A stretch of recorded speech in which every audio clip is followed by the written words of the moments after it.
বন্ধুরা, আজকের গল্পের আসরে তোমাদের জন্য থাকছে গোপালের তোমার শ্রাদ্ধ করব।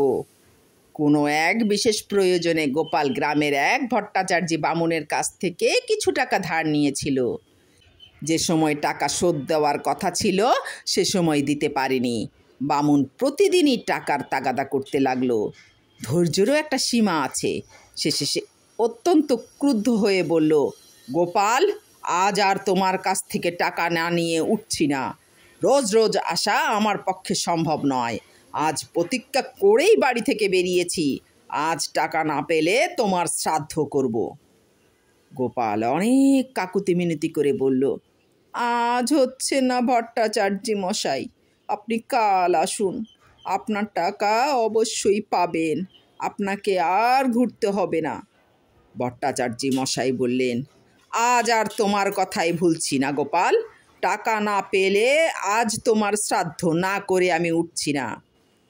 গোপাল এবার রেগে গিয়ে বলল, কেন অত শ্রাদ্ধ করছো তখন থেকে? যাও, বাড়ি যাও। আমার পুত্রের বদলে আমার শ্রাদ্ধটা তুমিই করো। মরার আগে আমি আমার পুত্রকে বলে যাব।